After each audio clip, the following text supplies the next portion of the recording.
I ran into Jeff Bridges at the Playboy Mansion, and he said, well, I didn't run into him. This is what makes me mad.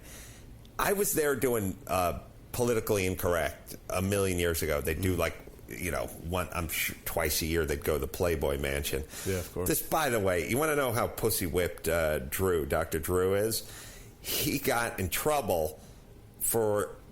I heard him apologize to his wife. We were doing Loveline at night. Uh-huh. And we used to do PI all the time.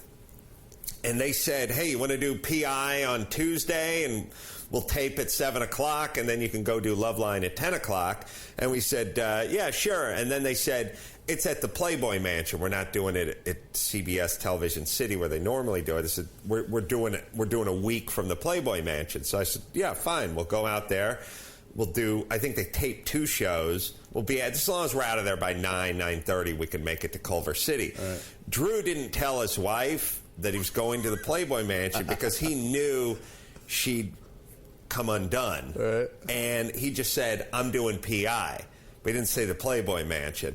And there wasn't anything going on. Like, we weren't fucking peacocks or anything cool. It was just PI, a bunch of cameras, a bunch of cables, the whole 9 yards. And there was no debauchery to be found. Except for Bill Maher. Sadly, instead of Bill.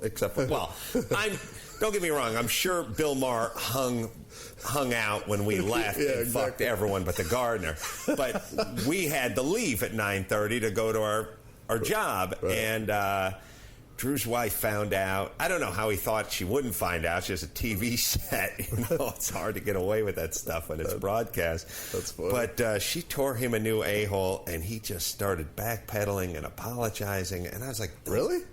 Yes. And I said, she's crazy. Stand up for yourself. You know what I mean? Like, yank that chain, crack that whip. Like, this is what she wants. Uh-huh. She needs you. You need to pull a woman. Like black guys do that, where they go, listen, woman. Where they actually call you by your gender.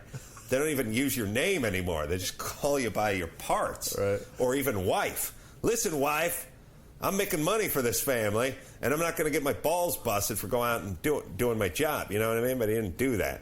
She spun out of control. That's whipped. Oh, my God. Are you married? Yeah. Are you P-whipped? My wife probably thinks so. Oh, really? Well, that's good. Yeah.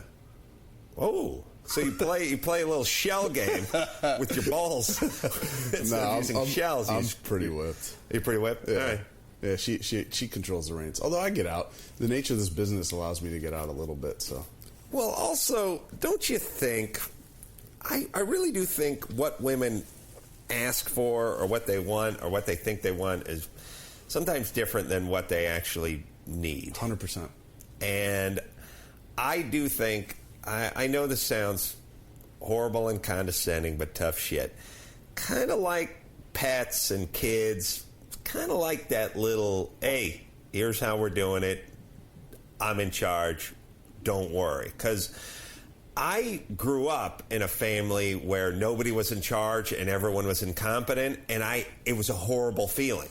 Because you feel exposed and you feel like you're hiking with a guy that has a compass that has covered with seagull shit, and he's drunk and is wearing one boot, and he's like going, I don't know where we are.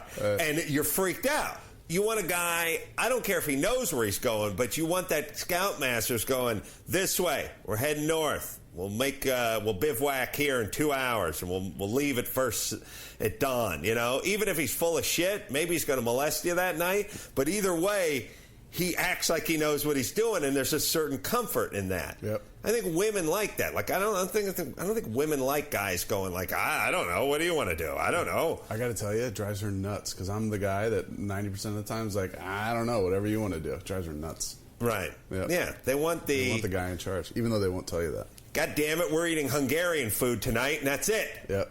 That's for breakfast. I've spoken. Yeah. Put my foot down. That's it. Yeah, it's what they want.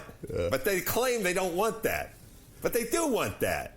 Yeah. Because I always, whenever, the worst thing you can do, like, I'm gonna talk to my son when he starts dating, and I'm going to give him some tips. Like, don't do any of that. What are you in the mood for? What kind of food do you want? I don't know. I could go for, just go, I know this place.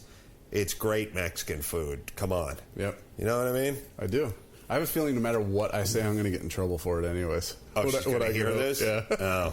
That's the other thing, I'm dancing around everything you're asking me. It's so sad that we have to walk around in this perpetual sort of police state where we're like worried about, ooh, what if?